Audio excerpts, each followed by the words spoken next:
नमस्कार, आप देख रहे हैं स्पेशल रिपोर्ट न्यूज रूम से। आपके साथ मैं हूं अंजना ओम कश्यप। आज स्पेशल रिपोर्ट में बात देश में मोदी की जीत और विदेश में राहुल गांधी के कैम्ब्रिज लेक्चर की। मोदी ने छोटे राज्यों में हुई जीत की बड़ी पिक्चर समझाई, तो राहुल ने लंदन में मोदी सरकार पर प्रचंड प्रहार किया। मोदी की नीति और राहुल की रणनीति में क्या फर्क है, आज स्पेशल रिपोर्ट में आपको समझाते हैं।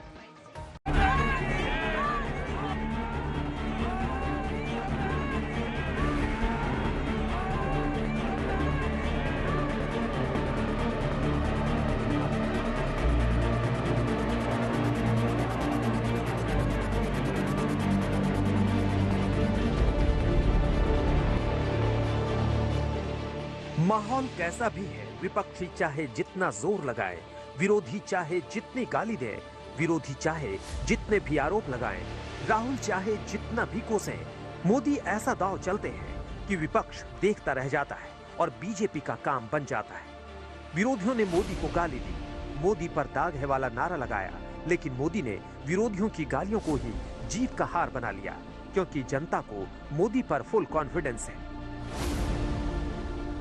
ऐसे समय में जब कुछ लोग मोदी की कब्र खोदने की ख्वाहिश कर रहे हैं, जहां मौका पड़ता है कमल खिलता ही जा रहा है, खिलता ही जा रहा है। कुछ लोग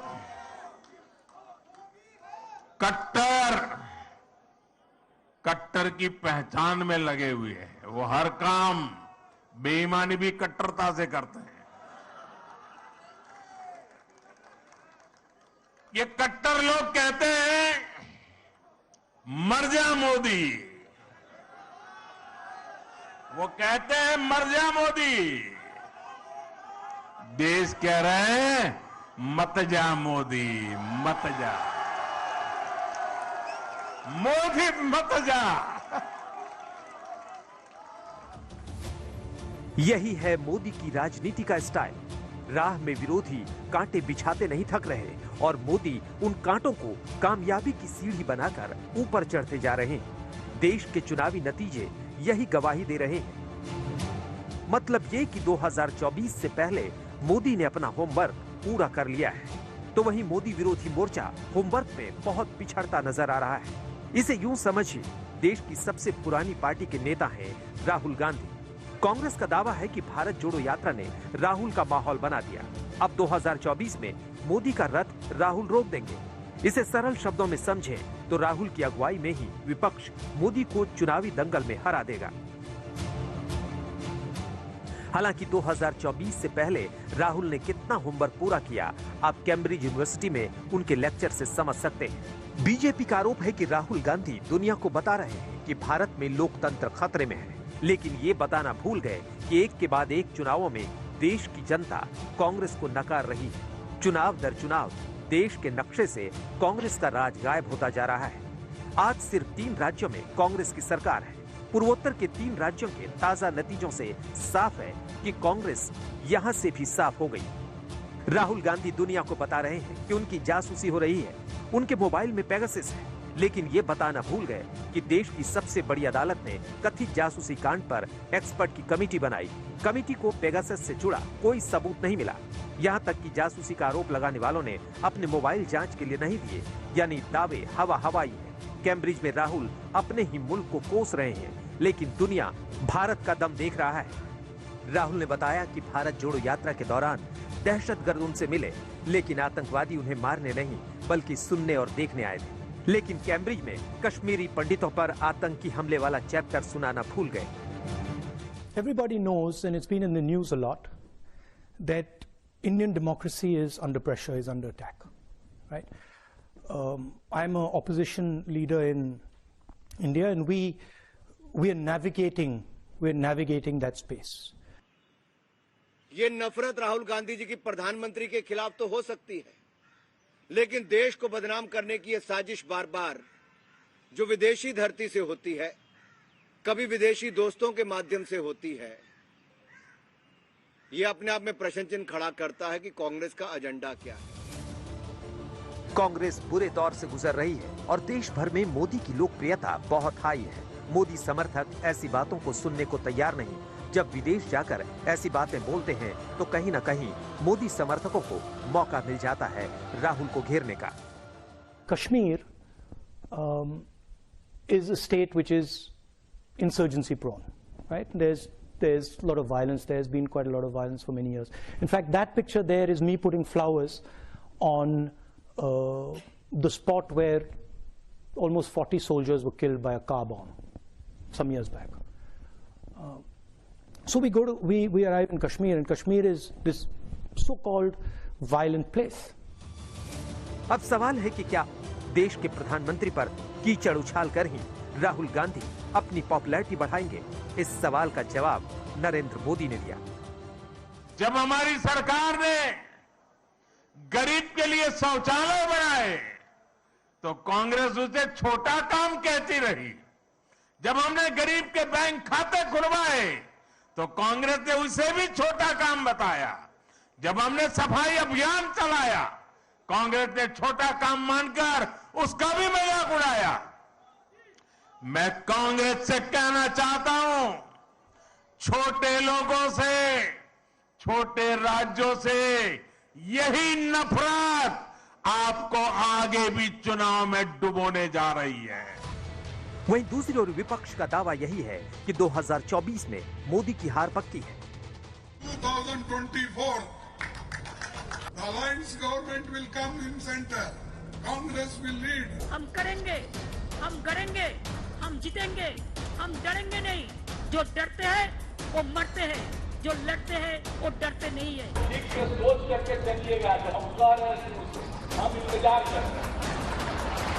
अगर मेरा हुआ तो अगर बात लीजिएगा कहीं 100 के पीछे जाएंगे, जान लीजिए। तो आइए आज सब लोग मिलके 130 करोड़ भारत के लोग मिलके प्रण लें कि हम सब लोग मिलके आने वाले समय में भारत को दुनिया का नंबर 1 देश बनाएं।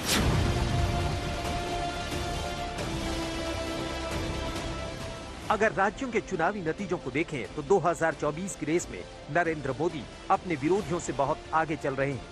इंडिया टुडे के सर्वे देश का मिजाज बताता है कि आज चुनाव हुए तो नरेंद्र मोदी की जीत पक्की है।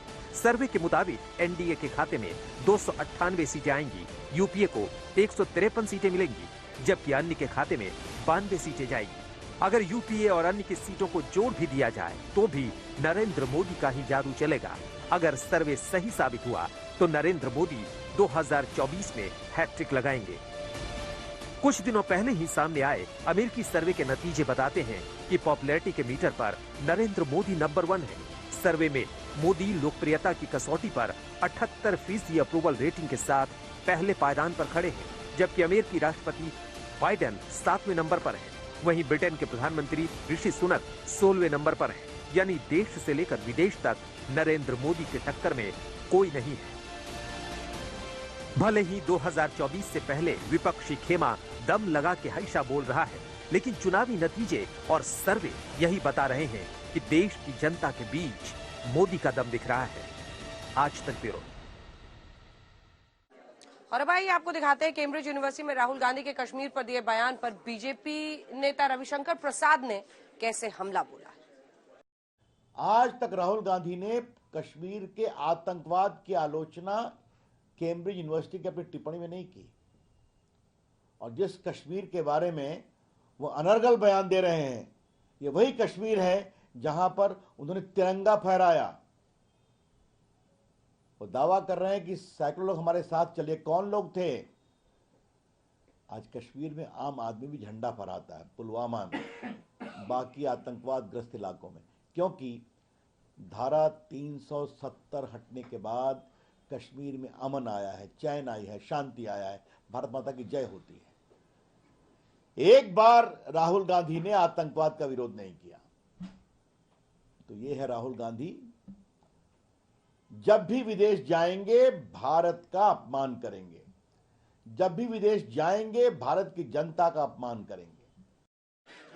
3 राज्यों के चुनावी नतीजों से बीजेपी का कॉन्फिडेंस हाई है। पूर्वोत्तर के बाद बीजेपी ने दक्षिण की तैयारी शुरू कर दी है। आखिर पूर्वोत्तर के नतीजों को बीजेपी दक्षिण में आगामी विधानसभा चुनाव में बड़े उलटफेर के तौर पर क्यों देख रही है? पूरी गणित को समझिए जरा।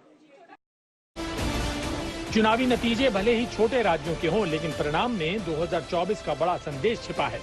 मतलब बीजेपी के प्लान 350 के लिए 3 राज्यों के नतीजे 2024 के लिए बहुत अहम हैं। संदेश नंबर 1, पूर्वोत्तर में बीजेपी का किला मजबूत।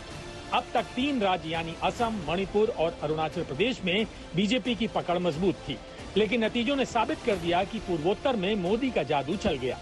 त्रिपुरा में बहुमत के साथ बीजेपी की वापसी हुई। नागालैंड में जीत का जबरदस्त स्ट्राइक रेट है, जबकि मेघालय में अकेले चुनाव लड़ा और सीटें बढ़ाने में भी कामयाबी मिली। संदेश नंबर 2, ईसाई और आदिवासियों का भरोसा बढ़ा। नागालैंड और मेघालय में ईसाई और आदिवासी वोटर किंग मेकर हैं। सरल शब्दों में समझें तो दोनों राज्य ईसाई और आदिवासी बहुल हैं।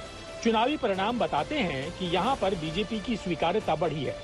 अगर 2024 के चश्मे से नतीजों को देखें तो दक्षिण भारत में बीजेपी के ग्राफ हाई हो सकता है, क्योंकि दक्षिण भारत में ईसाई वोटर निर्णायक माने जाते हैं। यानी पूर्वोत्तर राज्यों के नतीजे बीजेपी के लिए दक्षिण भारत में उम्मीदें लेकर आए हैं। संदेश नंबर 3, कांग्रेस का वोट बैंक ट्रांसफर। तीनों राज्यों के नतीजे कांग्रेस की टेंशन बढ़ाने वाले हैं, क्योंकि कांग्रेस का प्रदर्शन निराशाजनक रहा। राहुल की भारत जोड़ो यात्रा भी कांग्रेस को वोट नहीं दिला सकी। मेघालय में पिछले चुनाव में कांग्रेस सबसे बड़ी पार्टी थी, लेकिन अब की बार सूपड़ा साफ हो गया।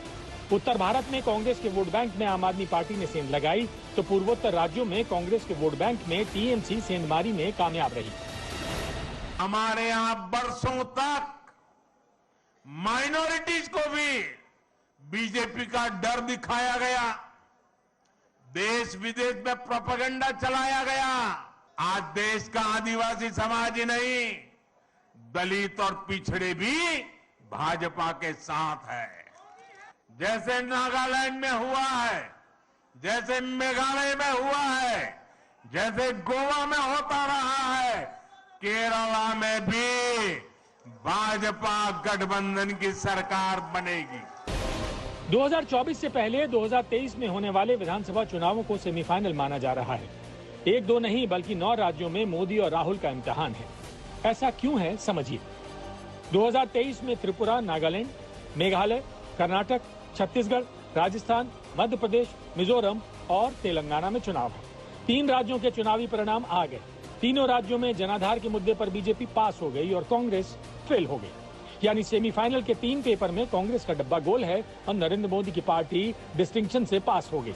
यहाँ आपको याद रखना है कि 3 राज्यों के चुनावी नतीजे नरेंद्र मोदी की पॉलिटिकल आइडियोलॉजी पर मोहर हैं। आइडियोलॉजी पॉजिटिव अप्रोच की। जिस वक्त त्रिपुरा की जनता को नरेंद्र मोदी अपनी सरकार का रिपोर्ट कार्ड दिखा रहे थे, उस वक्त पूरा विपक्ष नरेंद्र मोदी को घड़ी घड़ी कोस रहा था। जिस वक्त संसद में नरेंद्र मोदी पूर्वोत्तर राज्यों के कामकाज का हिसाब दे रहे थे, उस वक्त विपक्ष नरेंद्र मोदी को झूठा बता रहा था। विपक्ष नेगेटिव नैरेटिव बनाने में जुटा रहा और मोदी ने विपक्ष को ढेर कर दिया। जितना कीचड़ उछालोगे, कमल उतना ही ज्यादा खिलेगा। राहुल गांधी बार बार नरेंद्र मोदी को दागी बताते हैं। कांग्रेस के प्रवक्ता पवन खेड़ा तो एक कदम आगे बढ़कर मोदी के पिता के लिए अपमानजनक टिप्पणी करते हैं, तो कांग्रेस के नेता मोदी के खिलाफ विवादित नारेबाजी करते हैं।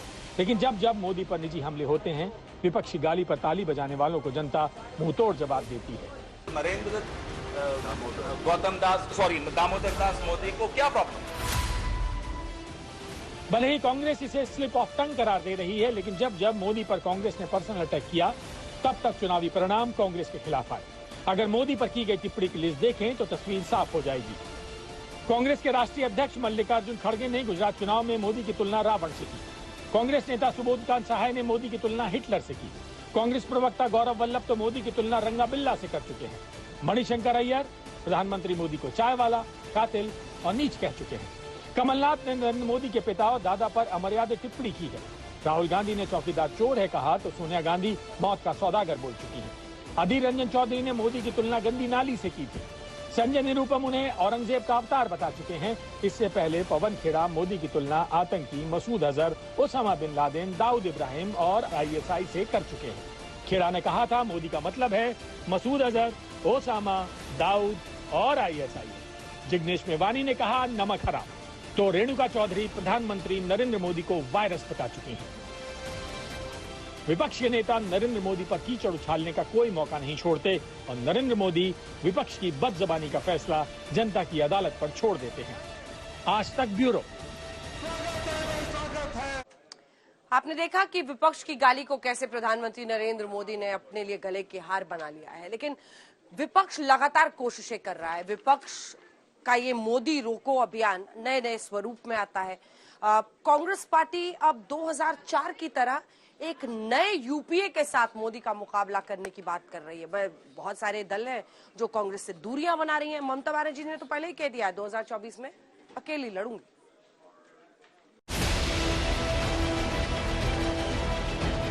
दिल्ली से करीब 2200 किलोमीटर दूर विपक्षी एकजुटता की पिक्चर का ये ट्रेलर चेन्नई में रिलीज होता है। मौका तमिलनाडु के मुख्यमंत्री स्टालिन के 70वें जन्मदिन का था। विपक्षी दल एक दूसरे के हाथ पकड़कर हाथ ऊपर उठाते हैं और नरेंद्र मोदी के खिलाफ ऐलान जंग करते हैं। लेकिन अभी तो ये सिर्फ ट्रेलर लॉन्च हुआ। पॉलिटिक्स के पहले पर्दे पर पिक्चर 2024 में रिलीज होगी। सबसे पहले आपको इस पिक्चर की कास्टिंग दिखाते हैं। पिक्चर का नाम मोदी रोको मोर्चा। डायरेक्टर तमिलनाडु के सीएम स्टालिन, पटकथा कांग्रेस, मुख्य कलाकार मल्लिकार्जुन खड़गे, सह कलाकार अखिलेश यादव, तेजस्वी यादव, फारूक अब्दुल्ला। Release date 2024। ये फिल्म कांग्रेस का ड्रीम प्रोजेक्ट है क्योंकि इस फिल्म की पटकथा कांग्रेस लिखती है और नरेंद्र मोदी को रोकने के लिए विपक्षी दलों से किरदार चुने गए। स्टालिन के मंच पर कांग्रेस के अध्यक्ष मल्लिकार्जुन खड़गे, समाजवादी पार्टी के मुखिया अखिलेश यादव, आरजेडी के नेता तेजस्वी यादव और नेशनल कॉन्फ्रेंस के फारूक अब्दुल्ला एक साथ दिखाई देते हैं। काफी दिनों बाद अखिलेश यादव किसी कांग्रेस नेता के साथ मंच साझा करते नजर आए। यहाँ खड़गे जो कहते हैं वो बहुत ध्यान से सुनने वाली बात है। We should continue to strengthen our alliance and lay the foundation for 2024 Lok Sabha victory for the UPA alliance from this stage. Tamil Nadu is a very special place for Congress. Shri Rahul Gandhi began the Bharat Jodo Yatra from Kanyakumari.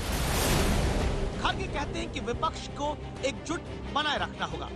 1 मार्च को खड़गे चेन्नई में ये बात कहते हैं। अगले दिन 2 मार्च को कांग्रेस पर मोदी बिजली गिरा देते हैं। पूर्वोत्तर के 3 राज्यों में बीजेपी का डंका बजता है। विपक्ष धड़ाम से गिरता है और ये वो राज्य जहां कभी लेफ्ट और कांग्रेस का दबदबा हुआ करता था।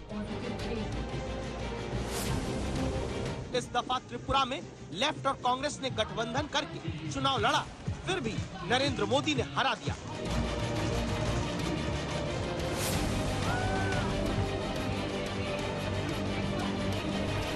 एक राज्य में दोस्ती और दूसरे राज्य में कुश्ती, ऐसा करने वाले राजनीतिक दलों का असली चेहरा जनता के सामने आ चुका है। हम आपको बता दें कि 2024 की जंग में बीजेपी केंद्र की सत्ता में हैट्रिक लगाने की सोच रही है, तो कांग्रेस मोदी को हराने के लिए 2024 में 2004 के फॉर्मूले पर विचार कर रही है। रायपुर के अधिवेशन में कांग्रेस ने 2004 का यूपीए फॉर्मूला सामने रखा। 2004 में बीजेपी नेतृत्व वाले एनडीए से मुकाबला करने के लिए कांग्रेस चुनाव से पहले 5 राज्यों में समान विचारधारा वाले 6 दलों के साथ गठबंधन करके मैदान में उतरी थी। कांग्रेस ने महाराष्ट्र में एनसीपी, आंध्र प्रदेश में टीआरएस, तमिलनाडु में डीएमके, झारखंड में जेएमएम और बिहार में आरजेडी, एलजेपी जैसे क्षेत्रीय दलों के साथ मिलकर चुनाव लड़ा था। कांग्रेस को इन 5 राज्यों में बड़ा चुनावी फायदा हुआ था। कांग्रेस ने इन 5 राज्यों की 188 लोकसभा सीट में 114 सीट जीती थी, जबकि सहयोगी दल 56 सीट जीतने में कामयाब रहे। लेकिन 2024 में 2004 वाला फॉर्मूला कामयाब होगा क्या, इसकी कोई गारंटी है? 20 साल में देश की सियासत काफी बदल चुकी है। मुकाबला सीधे नरेंद्र मोदी से और कांग्रेस के सामने एक बड़ी चुनौती, क्या आखिरी वक्त सभी विपक्षी दल कांग्रेस का साथ देंगे। ऐसा इसलिए क्योंकि भले ही स्टालिन के मंच पर अखिलेश, तेजस्वी, फारूक अब्दुल्ला खड़गे के साथ दिखाई दिए हो, भले ही शरद पवार के साथ उद्धव ठाकरे भी कांग्रेस के साथ दिखते हो, भले ही नीतीश कुमार कांग्रेस के साथ खड़े होने की बात करते हो, लेकिन पहले तो विपक्ष में प्रधानमंत्री के चेहरे को लेकर भी सहमति नहीं दिखती और ये बात स्टालिन के मंच से फारूक अब्दुल्ला ने कह भी दी। Let us forget who is going to become the Prime Minister. Let us first win the election, then think who is going to become the Prime Minister. It is not the Prime Minister that matters, it is the nation that matters. इस वक्त कांग्रेस के plan 2024 को सबसे बड़ा झटका ममता बनर्जी ने दिया। ममता ने कहा कि 2024 में वो अकेले चुनाव लड़ेंगी। ममता ने कहा कि वो किसी भी दल के साथ गठबंधन नहीं करेंगी। ममता कहती हैं कि वो यूपीए का हिस्सा नहीं बनना चाहती। टीएमसी तो ये कहती है कि 2024 के लिए सर्वश्रेष्ठ नेता तो ममता बनर्जी है। मैं आज ये भी कह सकता हूँ कि ममता बनर्जी ट्राइड, टेस्टेड और सक्सेसफुल है, जमीन से जुड़ी हुई हैं, सादगी की प्रतीक है, लेकिन वो इतनी टफ है और इतनी काइंड है। ऐसा रेयर कॉम्बिनेशन और पहली महिला पूरे देश में इतनी सचेत, इतनी जागरूक, इतनी दमदार, इतनी जानदार नेता या नेत्री हमारे बीच में। तो मैं उसी आधार पर कह सकता हूं इस चुनाव में 2024 में कम से कम सबसे बड़ी गेम चेंजर बनकर कोई सामने आएंगी तो हमारी ममता बनर्जी हो। अकेली ममता ही नहीं, चंद्रशेखर राव, अरविंद केजरीवाल भी अब तक कांग्रेस के साथ आने के मूड में नजर नहीं आते। सवाल सीधा सा यही है कि नरेंद्र मोदी के खिलाफ क्या संपूर्ण विपक्ष कांग्रेस के साथ आएगा, और यही नरेंद्र मोदी के लिए 2024 में गुड न्यूज है।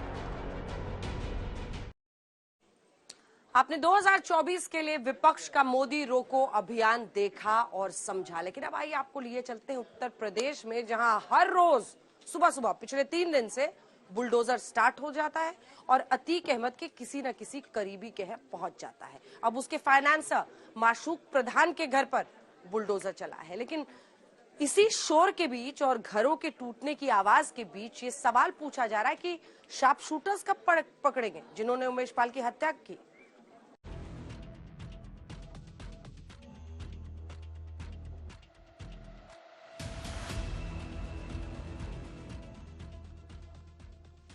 यूपी में बाबा का बुलडोजर दे दनादन प्रहार कर रहा है। सीएम योगी के इस ऐलान के बाद कि माफियाओं को मिट्टी में मिला देंगे, अतीक अहमद के करीबियों के घर एक के बाद एक मिट्टी में मिलाए जा रहे हैं।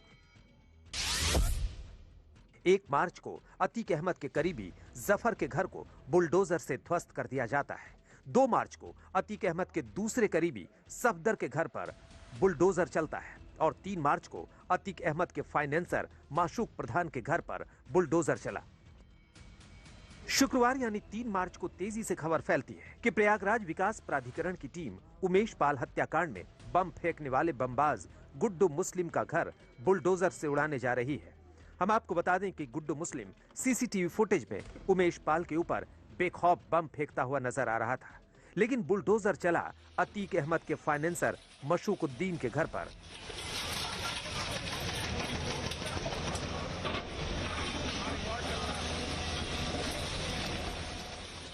प्रयागराज विकास प्राधिकरण की टीम 3 जेसीबी और 1 पोकलीन मशीन लेकर पहुंचती है और असरौली इलाके में माशूकुद्दीन उर्फ माशूक प्रधान का घर ढहा दिया जाता है।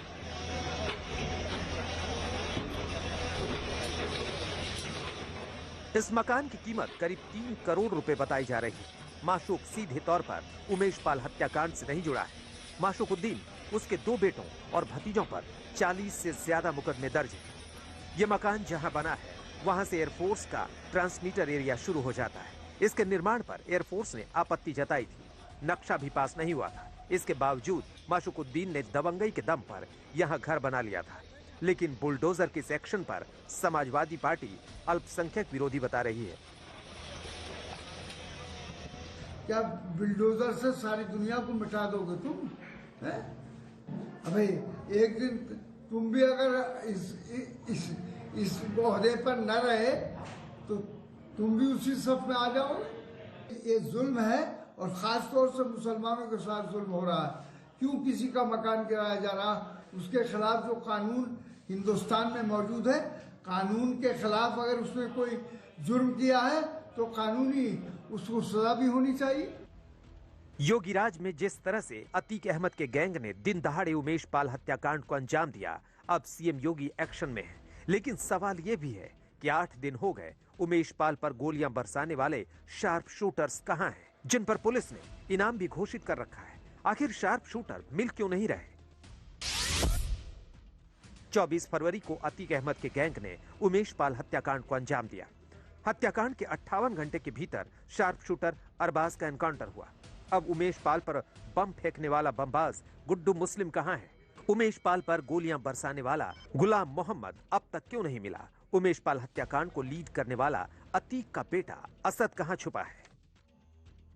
अब एक तरफ सरकार और प्रशासन पर शूटरों को ढूंढने का चैलेंज है, तो दूसरी तरफ जिनके घरों पर बुलडोजर चला है वो भी खुद बेचारा और पीड़ित साबित करने में लगे हुए हैं। सबसे पहले जिस जफर अहमद के घर पर बुलडोजर चला, वो सवाल कर रहा है कि उसने अतीक अहमद की पत्नी शाइस्ता को घर किराए पर दिया था। खान सौलत हनीफ ने मेरा ही मकान शाइस्ता परवीन को किराए पे देने के लिए मुझसे कहा, तो जिसके कारण मैंने उनसे कुछ नहीं कहा। उन्होंने कहा कि इस पर तुमको भी किराया मिलता रहेगा 20,000 रुपये, और वो थोड़ा बहुत मेंटेन करा लेंगे, जो किराए में अपना वो बराबर कर लेंगे। अगर किसी को किराए पे देना अपराध है तो मुझे नहीं लगता कि बहुत से ऐसे मकान होंगे जो किराए पे ही उठते हैं, और उस बात की मुझको कोई जानकारी भी नहीं। ना ही मैं इलाहाबाद जाता आता हूँ, कभी कभार महीने में एक बार गया, अपने बहन के घर तक गया, वापस आ गया। बुलडोजर है वो चलता रहेगा। देखिए, बुलडोजर शब्द बार बार क्यों प्रयोग करते हो? अगर अवैध निर्माण आपने भी किया होगा तो जांच में दोषी पाए जाएंगे तो आपका भी गिराया जाएगा। सर आज कोर्ट कह रहे हैं कि ये सिर्फ अल्पसंख्यकों पर बुलडोजर नहीं, कोई अल्पसंख्यक बहुसंख्यक का चश्मा, अल्पसंख्यक बहुसंख्यक का चश्मा भाजपा की सरकार नहीं लगाती है। भाजपा की सरकार माने सबका साथ सबका विकास। हम आपको बता दें कि जब साल 2020 में अतीक अहमद का मकान ढहाया गया था, तब जफर ने उसके परिवार को अपने यहाँ पनाह दी थी। पुलिस का कहना है कि इसी घर में उमेश पाल हत्याकांड की प्लानिंग की गई थी। प्रयागराज से संतोष शर्मा के साथ आज तक ब्यूरो। और इसी के साथ स्पेशल रिपोर्ट में इतना ही। देश दुनिया की बाकी खबरों के लिए आप देखते रहिए आज तक।